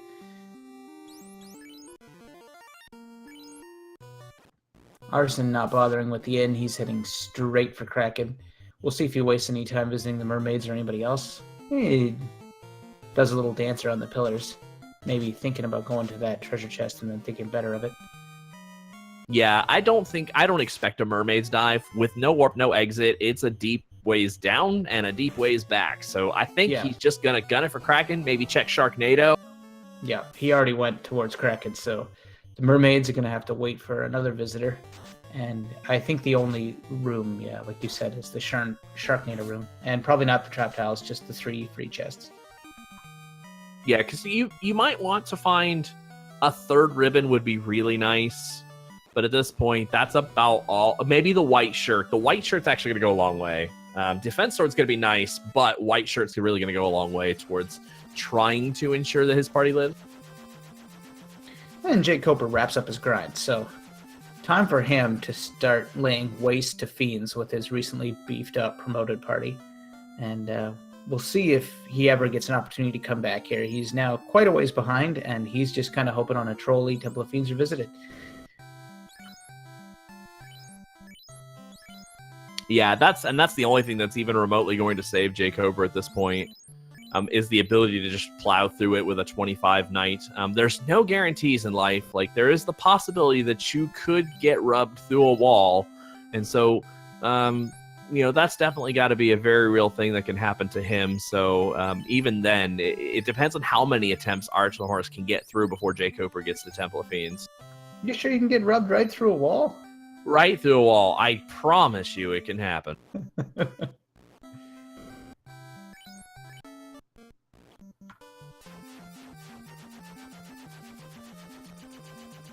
Alright, Arsonhorse mere steps away from Kraken's floor, knocking on Kraken's door. And this is a pretty big and completely empty floor, with plenty of room to explore. When I was a kid, I was certain I was going to find something of value somewhere, but no, the whole thing is giant emptiness, besides Kraken. Yep. You said knocking on Kraken's door. I will give you 100 bits if you can do Axl Rose's voice right now. Knocking on Kraken's door. That was worth like 10 bits. I tried. Let me go watch a couple of Twitch ads real quick.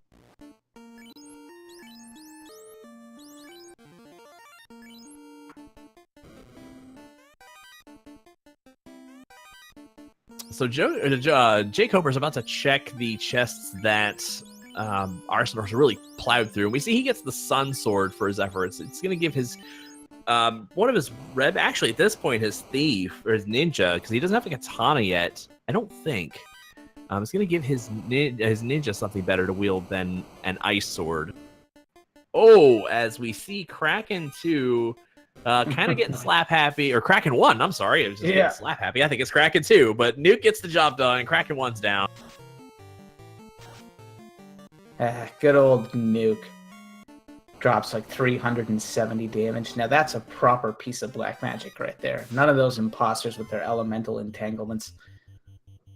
No, and that's a huge advantage Arsonhorse is going to have over Jkoper, is the ability to cast that Nuke spell. The Red Wizard is locked out of Nuke this game, and I believe your first charge is 6 at 16, so 16, 17, and then I think 19 or 20, he's going to get a third charge of that, so it's definitely going to benefit him to get one more level if he could before Temple of Fiends, but unless because he won't even be able to warp or exit out, he's just going to have to go where he's at, and it looks like he's at 18 right now.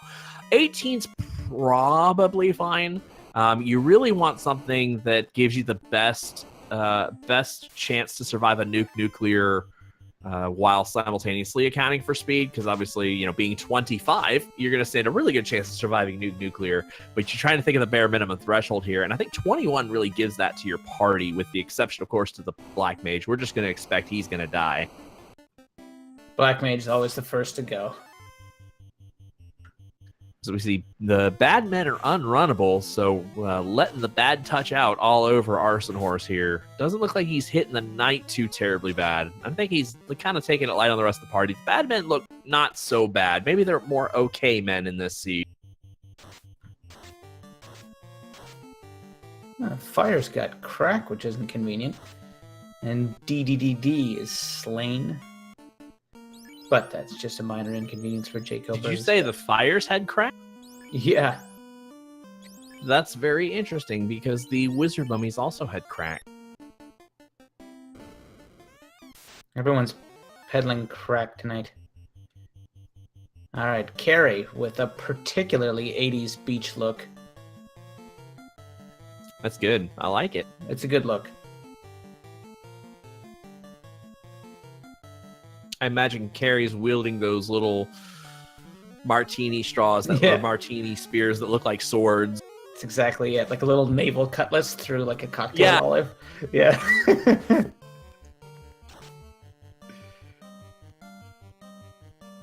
And she's about that effective too, as Jkoper is in the process of making pretty short work of her. With his levels.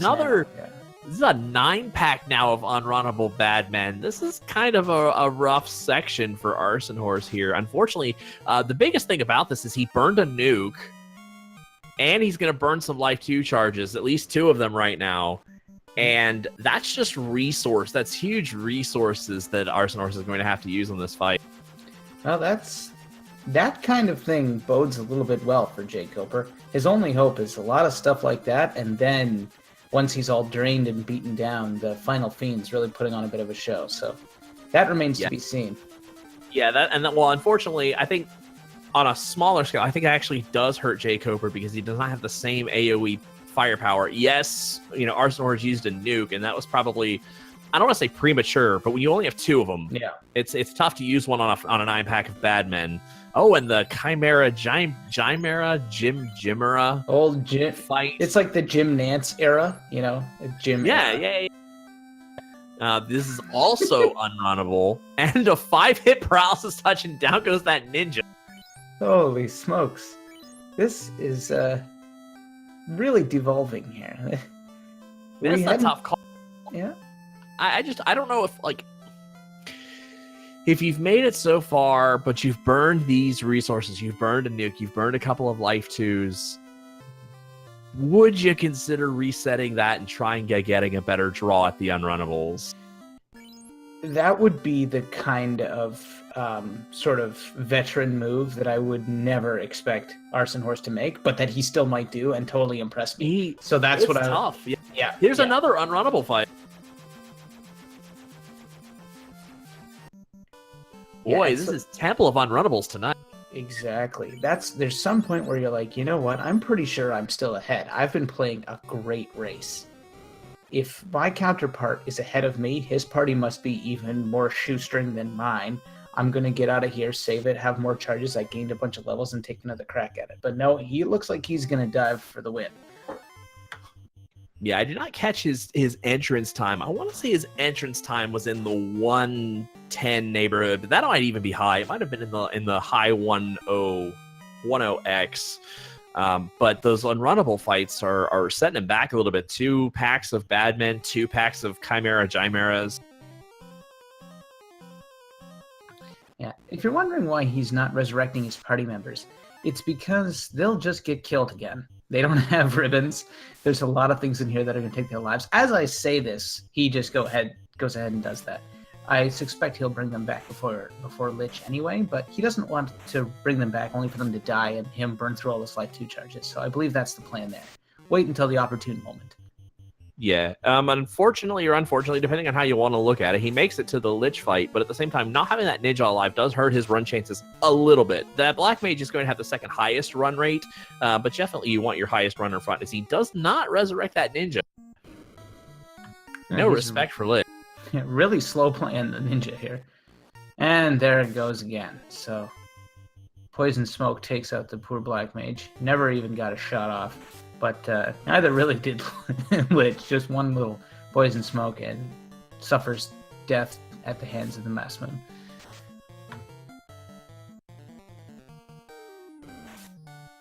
Well, after a somewhat shaky start, it looks like he's at least plowing through this, no problems.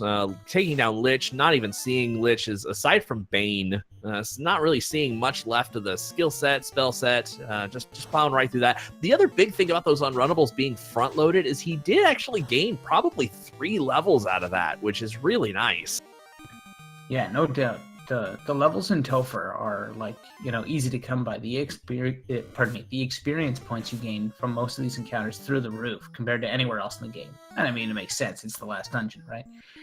Whether or not you can take advantage of that, because you're not going to get your spell charges, so you're just going to get those stat bonuses on your melee attackers, your max HP. Those are the kind of things you're looking to grow here, because you're not going to get any more charges unless you leave. Yeah, and as we see Jkoper picking up his katana out of the somewhat freebie chests in Floating Fortress, he is now going to make his way to the Bridge of Destiny. So one more chance to get those Blessed RNGs in chat to see Warmech. If you'd like to see Warmech on Jkoper's side, get those Blessed RNGs in chat as Carrie opens with a swirly on Arsonhorse's party. If he had gotten that first turn Brack off, so help me. Yeah, Arsonhorse just going right for it. The Leo the wizard hangs on to life just long enough to suffer at the hands of Carrie, which naively seems unfortunate, but is actually kind of lucky, because that's one less giant attack that could have, say, slain the red mage, because that would have started to get into problem territory. Nevertheless, Carrie forgot to eat her Wheaties this morning and goes down with relatively little damage. Yeah, there's one small downside of that last Ice 2 cast that I almost would have rather that been melee or something, is that that Ice 2 came at the expense of a heal 3/wall charge. Heal 3 can be vital in certain fights. Wall can certainly be vital if you want to put that on somebody who does not currently have a ribbon. We'll see kind of what happens. It looks like he's definitely putting all of his focus in that fighter and red mage, so if the two of those live, so be it. So long as a fast gets off on Chaos, it seems like that's all he is going to end up caring about. The notorious 6 water fight from the water floor used to be one of the worst fights in this game. And Jkoper stumbles into a beautiful bronze steampunk war mech from yesteryear. We'll see. It looks like he's going to go for it. With his party and his levels, this is a fine play, if you ask me. Yeah, I think what ended up happening is I think there's both of them power cycled. I think that's the very same encounter. I think it's the second encounter on the Bridge of Destiny. Unless it was sheer luck, I think they both hit that same encounter in the same spot. Sure looks like. I'm going to say that's probably what happened. So we've got Kraken 2 on the right. We'll see if he gets slap happy with Arsonhorse's party. We've got Warmech sighting and a Warmech attempt who has Fire 3. Now, this Warmech fight is important because Warmech's skills are actually in the pool as well of these final fiends. So it is the 4 fiends, Warmech, and Chaos. They all share the same skill pool. As we see a zap coming out from Warmech, taking out the 2 Seemingly non-essential party member. And then BBB takes out the seemingly non-essential War Mech as he carves it up with the Mass Moon on the back of some Tempers and Fasts. So the one downside of that is, unfortunately, the two already powerful players got the experience for that one. As the 4 Hydra fight definitely means he reset at the same point that Arsonhorse did. Yeah. So we will not see a War Mech for the rest of this. Meanwhile, back at the ranch, Leo, the Black Wizard, has done his magic trick where he makes the life disappear again, and he drops dead. ATST. I didn't know you were allowed to bring an all-terrain scout transport. Looks like that red mage is down too. So we're down to 1 life 2 caster. We'll see how many charges Noin's got there. Oh, it looks like 1. He is out of life 2s at this point. That's the red wizard's out of life 2s as well. Yeah. The wheels possibly coming off here for Arsonhorse. Kraken 2 is down. We only have Tiamat 2 to go as far as places where you still need life 2 after, because it's not going to do anything for you against Chaos anyway. But the cracks in the armor are beginning to show here. We'll see if Arsonhorse has the gusto to get past Tiamat 2 and then take on Chaos with much of a party. Yeah, and it definitely is going to depend on how this fight ends up, because if he is beaten and bloodied, he is down to about 30-ish heal pots. It looks like he might be able to bring most of his guys back up if they live, or, if they live, he can bring them from 1 to up, because, 10 heal potions, about 300 hit points or so. So it looks like he probably can get enough heal potions on the important vital members. We'll just see how he treats this next fight. Pretty slim on magic charges. Going for the Bane strats right off the bat, kind of on a wing and a prayer here. He's throwing up the fast and the power bonks, so Noin's got the boost he needs. That might even be enough, except that he's pretty low level, so more Saber never hurts. More Saber never hurts at all, and it's looking like the Tiamat does not really hit very hard. That ninja lived through 1 hit, so I think he's going to be all right. Well, there's our Cure 4. That is good news and bad news. That was the first spell, right? There wasn't anything before that? So correct. It was a melee first, and then Cure 4 is the first spell, which is good because he's not dumped a whole lot of resources into this fight yet. Yeah. We know we will not see Cure 4 on Chaos. There's only 1 Cure 4 in the pool, if I remember right.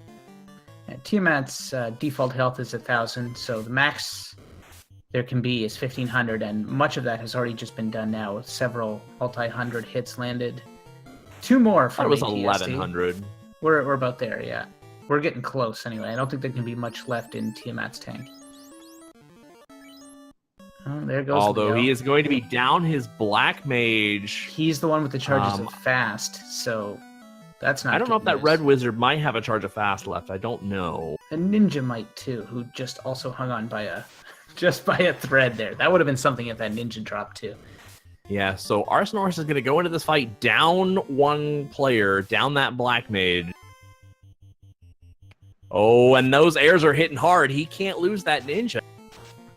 This is about as slow a breakdown as there could have been. Like, limping along, beating all the bosses. If Chaos just uncorks a whole bunch of nuclear... Oh, it's the Twilight Cosplay Club.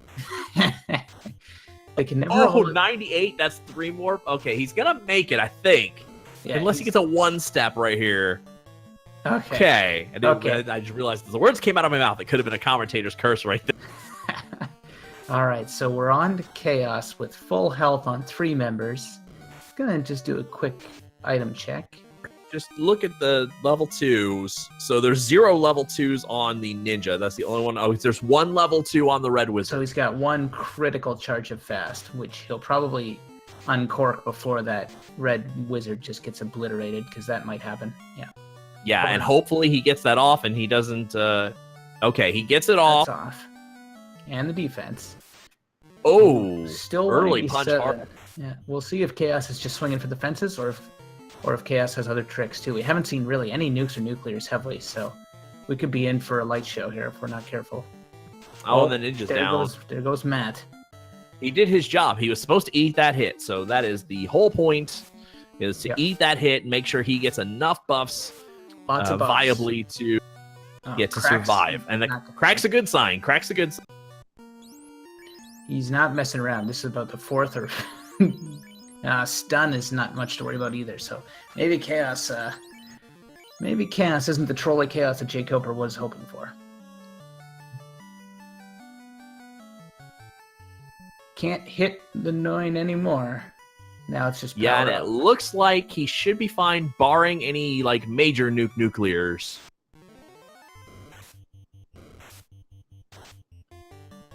All right, takes a swing 400. There's the nuclear. Oh, another one of those, and it might be goodbye, Charlie. We'll see what's still in the tech. Chaos, just with an endless stream of new tricks. Oh, down goes ATST. It's just 9 now. Another power bonk.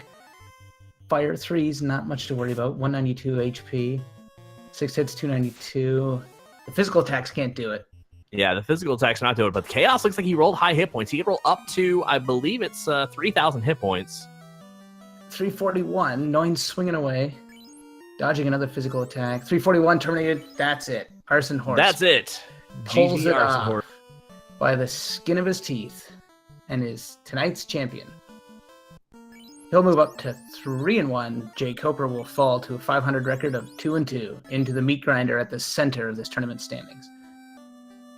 So that is an official SRL time of 1:24:51. He officially punches his ticket to, at the very least, the play-in race, but you may as well call that the playoffs. I know baseball does, so let's just go ahead and say it. Arsonhorse has punched his ticket to the playoffs.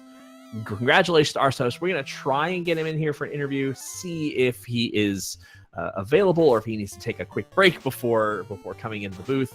Meanwhile, we're going to watch Jkoper go through the water floor.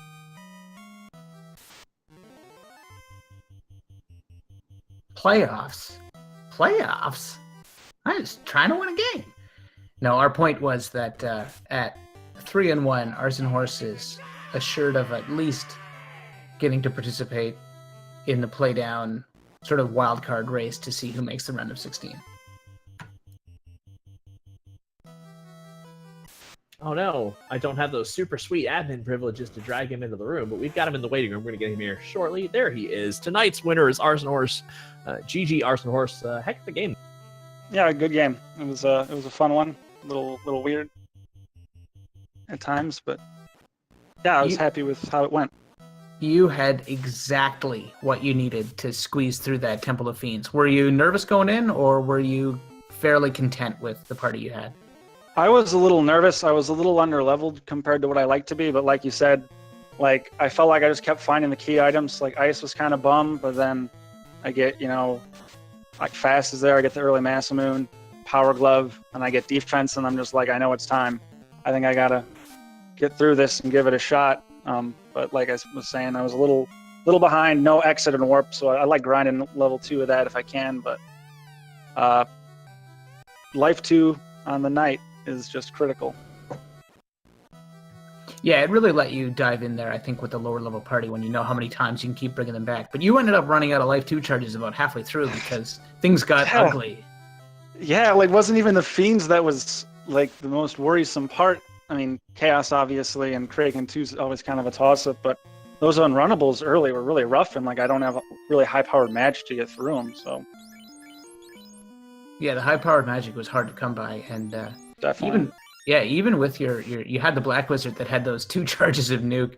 Jkoper's party, as you can see here, if you picked up the stream now, I'm not sure. He's got 2 red wizards and a fighter, so no nuke for him whatsoever. So that's too bad. I mean, I was against time and I used it, I think, and I was like, this time it needs to get done. I'm worried.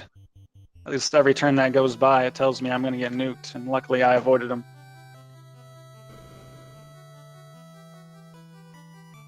Yeah, unfortunately, the thing that separated, you guys got separated very early. Jkoper actually ended up taking a wipe to Garland, who had, it looked like either Stone Poison or Stone Touch.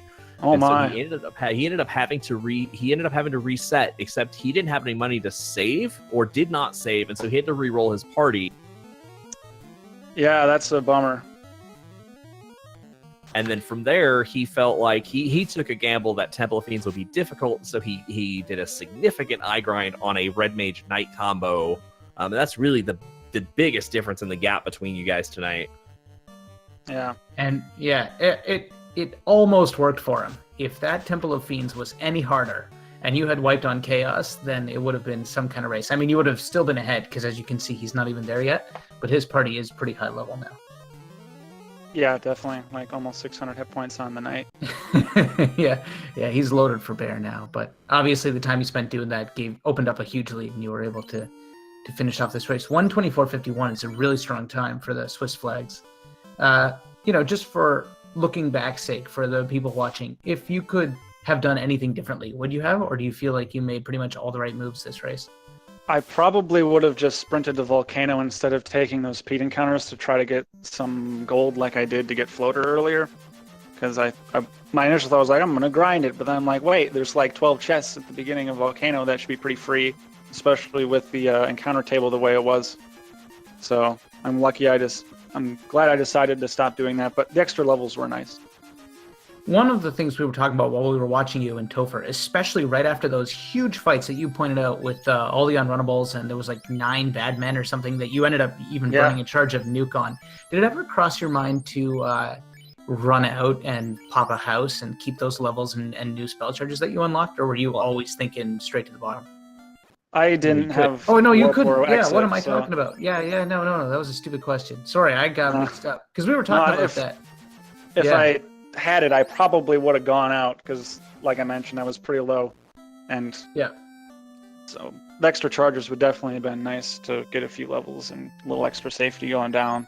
Yeah. Did you feel like you were ahead at that time, like that everything had gone pretty well for you, or were you I know that this stuff can go either way. One of the things I'm really glad about this time around is I got Vengeance on Ice Cave for last time. But I felt like by the time I found Defense, like I felt like I was in the lead, because like I'm not sure. I just felt really good about how I performed up to that point, and I was like, this is the time. I think what Nitz wanted to ask you before is one of those things that I mentioned. Given the resources that you used one of your, I think, 2 nukes, and you used a few life 2s at that point. Had you considered resetting and just trying again with a better portion of the encounter table? I was thinking, if I can weather this part, the rest of it can't be this bad. But there were like 2 or 3 unrunnable battles on like the second floor, so it's like Temple of Fiends Returned that you're used to without shuffled unrunnables. But it did cross my mind briefly, just like, I can't keep bringing up my wizard and my ninja like this, because I need to get to the fiends first. So I was thinking, if I can just get to the fiends and get rolling on them, if they're pretty nice, stand a pretty good shot at taking it. So luckily, they were overall pretty nice, and so. Yeah, Chaos had a giant mixed bag of skills. And Nuclear was in there. That's when it really got scary. But then you managed to lay down all those casts of ruse, and it made your knight virtually immune to physical attacks. So it worked out well for you. It was a good strategy, and that's why you're tonight's winner at 1:24.51. Yeah, so definitely a little bit more payback to Chaos there, because I remember getting double crit after getting 4 ruses up a couple races ago. So you're moving up to... No, sorry, no problem. You're moving up to 3-1, which I believe, if our math is right, guarantees you at least access to the play-in game to move to the round of 16. How thrilled are you to be advancing out of the group stage, if you want to call it that, the Swiss stage, coming out of nowhere and joining this tournament? Yeah, I'm going into it. My goal was always to get to 3 wins, so at least I get an opportunity to get to the bracket stage. So I've accomplished that, and that's great. And I'm very pleased with that outcome so far. And thinking about it when I lost last week, thinking what was coming up next, like it's basically win 2 of 3 or you're out, right? So I got 1 out of the way, so if I can just win 1 of the next 2 games, I should be in really good shape. But saying it flippantly, like just win, like everybody's good and everybody's got a chance. So it's no one's race, in my opinion. And another question, just because, this is the first time we've met and talked. We all have our own stories of how we got to Final Fantasy Randomizer. So how did you hear about the game? For anyone who's maybe seeing it for the first time and in a situation like you were not that long ago, what brought you into the FFR community? And how has it how have you felt embraced in the time that you've participated here with us? Yeah, I just kind of watched the tournament last year. I'm like, this is something that's pretty cool. That like, it's like a speed run thing, but it's not super dependent on high tier execution and one frame button presses and all that. And it's like very knowledge based and like decision based and stuff. And like the randomizers were starting to get big then anyway. So I'm like, this seems like something I can do. So I started picking it up offline and stuff. And then when I started feeling pretty confident about my execution and just knowing the game, like, because I started off pretty much like very few flags. It was probably very close to vanilla, except for like shuffled treasures and stuff. So just playing a few seeds, knowing what items to get, what items not to get, how frustrated you are at Thief at times, but Yeah, no doubt. The most interesting thing about this whole game to me is just that exactly what you said. It's not that much of a high stakes execution game. There are no frame perfect tricks. There are no glitches that you have to use to walk through walls or access regions you can't otherwise see. You don't have to have the reflexes of a cat to play it. And I mean, I love games like that too, don't get me wrong. But the special thing about Final Fantasy Randomizer is that it's really about, cool-headed decision-making, paying attention to the information you receive as you work through the game, adapting to changing environments like, oh, well, I just got nuked by those 6 geists. Maybe I should try something else. And that sort of thing. So I think that draws, if you're that kind of gamer that likes to actually spend a lot of time, thinking and decision-making, it could be a great game for you. So it's cool to hear that that's how you found us. yeah, definitely. Like the tournaments are great. Like it was great last year, and I think it's going great this year too. So far. It has been a ride. All right, so Jkoper gets to Lich 2, and no sooner does he get there than he's by. His fighter's just his fighter is just tearing it up. knight, excuse me, but yeah. Probably like what, level 26, 27 at this point? Yeah, I think he is at least 26. He encountered the same Warmech you did in the same place in the encounter table. He ended up taking it and killing it, but unfortunately, he got the levels only on his knight and red mage that were already leveled, so he only gained maybe about one level worth of experience. I really considered taking it, but I was like, no, I won't give the people what they want, and I'll be selfish. You probably made the right choice. That Warmech was loaded. It had like zap and other stuff, and he got through with half a party left. It might have torn your like level 15 ragtag group of misfits limb from limb if you had tried. So I think discretion was the better part of valor for you there. Yeah, it's definitely interesting to do Sky first. I think I'm not used to doing that, so it was interesting.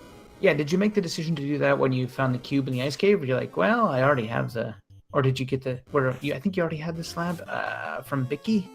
Yeah, I got slab, and I made sure I translated it. I don't want to fall prone to that fatal error. So I'm like, well, I kind of just want to get all this routing out of the way, get the key items done, since you got to do it at some point anyway. Granted, I could have routed it a little better and done it along the way, but then just still need some gear, and I need some levels more importantly. So just do Sky Temple first. I think I got the spells to do it. I got Massa on the fighter, and I got Power Glove, so let's just do it, get some gear. And Defense Sword was first floor, and it was time to go.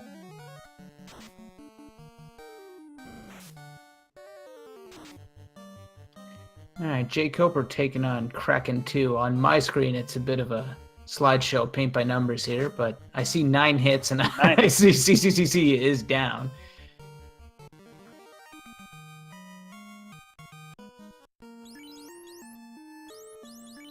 Although I also see the Kraken's down, so.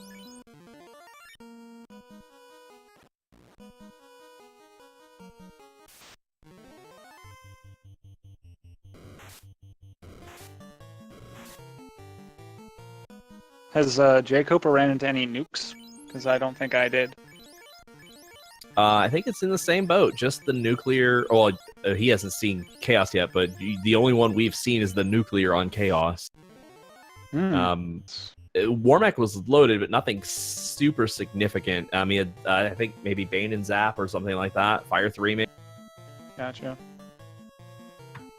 Tiamat done up in gold and silver.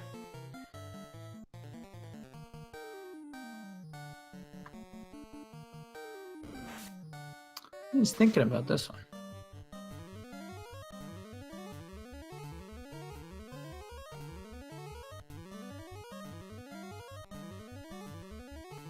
Yeah, unfortunately, you'll have to bear with us. This is something that Jkoper mentioned at the very start of his stream. Unfortunately, his stream is dropping frames. It's something that's outside of his control. Either it is his internet, his computer, or otherwise. So we certainly apologize for the slideshow. But I think with these fiends, we'll get the gist of whether or not he survives or he wipes. And so FFR is a bit like baseball. As long as you're, listening to it in the background, you pretty much know what's happening anyway. You don't have to catch every single frame of the action. He's fog 2ing up, and unfortunately, in hindsight, we know this Tiamat does not really hit that hard.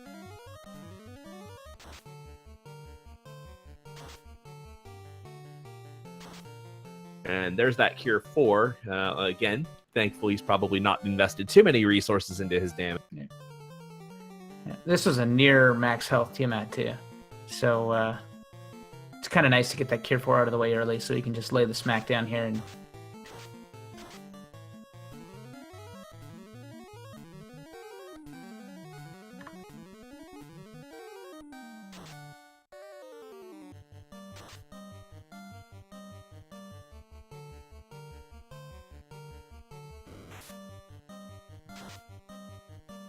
Those freeze frames let you finally appreciate the actual detail in those spark sprites. There's a lot going on in there that I almost never noticed. And another thing that I liked about this seed is that the ninja was not useless. Like, you got the katana in there, and tail was accessible and like it usually is, and got some decent spells 1 through 4, so it was nice to not have to Dan the ninja.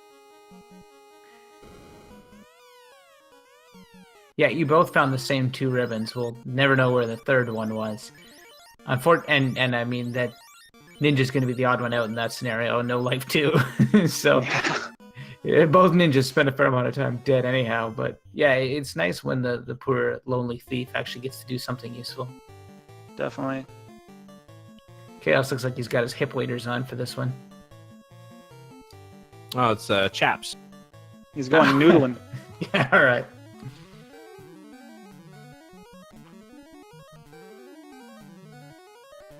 Yeah, ribbons were almost optional this seed besides like 1, right? Because wall was pretty early too, so you can bridge some gaps. And Aegis Shield was there, so pretty generous seed with the items. Yeah, you had wall at 3, and then you had the underrated A-Rub at level 1. Yeah. You didn't get to use much of it, unfortunately, because of the amount of life 2 charges you used, but... Yeah. Yeah, A-Rub protects you from almost all the instant death spells, I think, except it doesn't do poison, if I recall correctly. So, Bane's still going to get you, and so on. But it does provide, I think, death, status, and time resist to everyone, which is pretty sweet.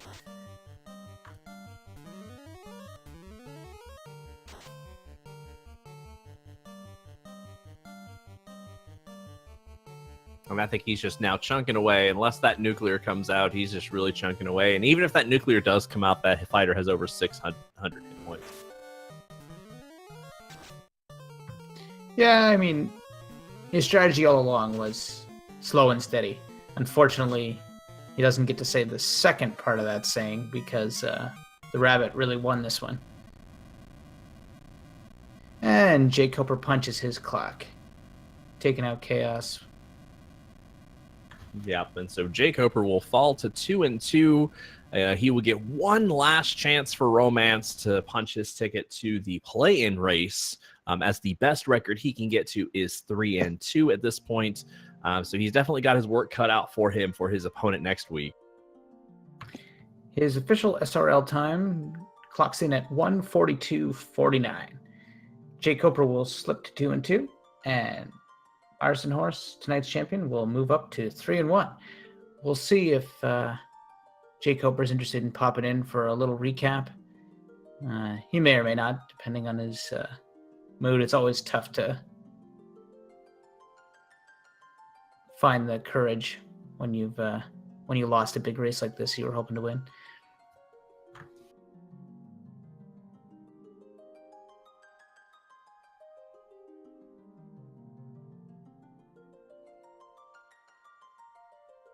Yeah, and as we are working actively to get Jkoper in here, we want to thank Randomania for giving us this platform to host our tournament. We want to thank Norestra for jumping in here at the last minute in the 11th hour to get this stream live.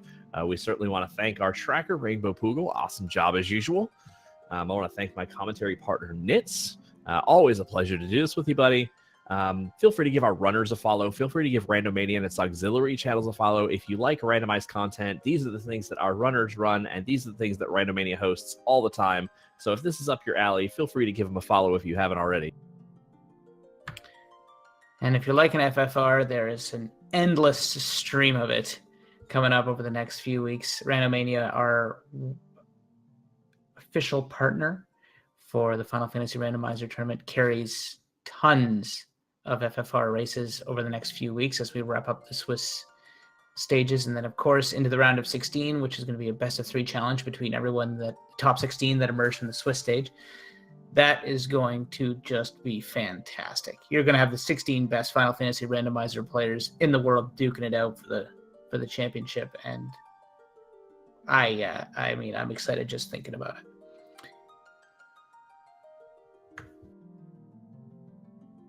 Yeah, and of course, like I said, tonight, Arsonhorse has punched his ticket to at least the play-in race. So we've got one more round after this, but certainly don't let that sway you. We still have a week's worth of action to bring you this week. And so some of our upcoming matches are going to be a doozies. Just tune into Randomania for a majority of our healthy action.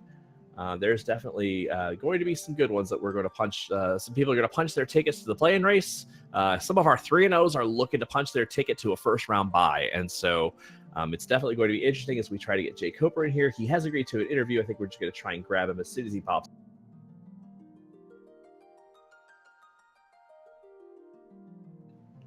And there he is. We want to say GG to Jkoper, our second place finisher tonight. Jkoper, GG. I suppose that you probably don't feel too happy about how that Temple of Fiends went. It was probably a lot easier than you were hoping. I guess so. I don't know. I suppose that I probably grinded too long, but even if I grinded 5 less levels or so, or whatever, that doesn't make up the 15 minutes or whatever. So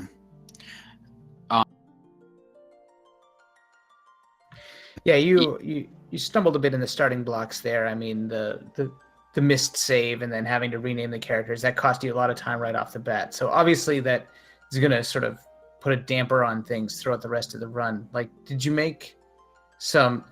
I was talking at the time that you did it when you did your Earth dive and you went to some out-of-the-way rooms. Was that sort of like a plan to maybe check some of the rooms you expected Arson maybe to go mode past? yeah, I just wanted to hopefully get a few helpful items. I didn't really go to that many out-of-the-way rooms in Earth. Just a couple. Maybe I should have skipped the room towards the last floor. I don't know. I'm not sure one way or the other. I was actually saying that it kind of worked because you found that one ribbon. As fortune would have it, Arsonhorse made it into that room and found that ribbon too. But the dragon armor that you found, for example, he didn't check that room because he was in full go mode and just blew through most of the Earth cave. So that one kind of worked in your favor. But yeah, I'm a huge fan of dragon armor, so always happy to see that. Yeah, like you said, though, it was a pretty easy seed, and there wasn't much of anything that was really required, I think. So, I don't know. I looked at Arsonhorse's times before I started this, and I saw that every one of his times was in the 140s. So I knew I was going to have to put up a better time to compete with him. And I beat every one of his previous times, but apparently he decided to do much better this round as well. So yeah. Sometimes you just have to save those best strats for when it counts. I guess, Arson, you'll have to take that as a compliment coming from the legend Jkoper. Yeah, I appreciate it. I was pretty worried because I was heading into Temple of Fiends Return at like level. I think my knight was level 19 at the time, so I was a little unconfident going in.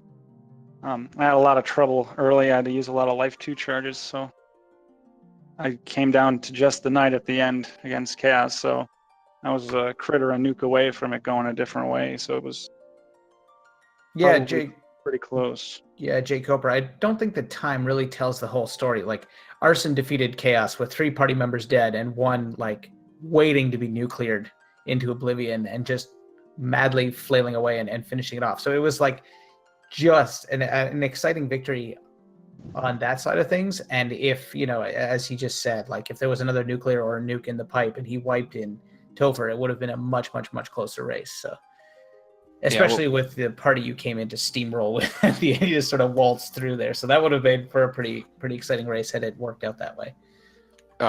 What gave him the trouble in Temple of Fiends? I ran into some nasty unrunnables with those evil men or bad men or whatever on the 2nd floor. I had to fight a few of them. Pax just kept killing my ninja and my black mage, and it's like, I don't want to keep bringing you guys up, but I did a couple times, and I'm like, oh, I'm running out of charges. I don't want to do this anymore. Yeah, I hate black mages. I don't understand why people keep keeping them in their parties. You're just asking for someone to die. Yeah, that's definitely fair. And this seed, it definitely didn't pay off. Right, though you could get nuke on him, and you couldn't get nuke on the red mage for what it's worth. Yeah, I only ended up having 2 charges. I used 1 on a pack of evil men, and then I used the other on time at 2 to try to get him over with. Mm-hmm. So, and that also shared a level with temper, which is always useful. But with Power Glove, it's a little less necessary, but it's always good to have in the back pocket.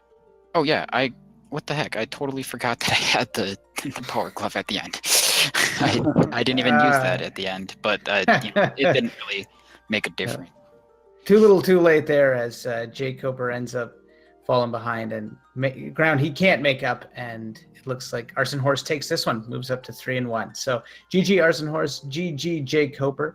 Our restreamer Norestra from Randomania has pointed out we got Elmega's FF5 4-job Fiesta coming up, and we're going to wrap it up soon. So we hope to see you all next time when maybe me, maybe somebody else, but more Final Fantasy Randomizer tournament action coming up on Randomania. You can bet your bottom dollar on that. And with that, I'm going to leave it to my co-commentator, Sforzono, for the final remarks. All right, so GG to our 2 runners. Arsonhorse, punching his ticket to the play-in race at the very least. Jkoper falling to 2-2, having 1 more match to try and get into the play-in race. I know both of our runners are going to work hard this week and prepare for their next and final matchups, the Swiss Flags. Certainly, we want to thank Norestra once again for jumping in on and doing this. Haven't stressed this enough. Give Randomania and its auxiliary channels a follow. We much appreciate what they do. And so now we're going to turn this over to El Magus for the FF5 4-job Fiesta. If you've not seen this before, stay tuned because it's definitely something different.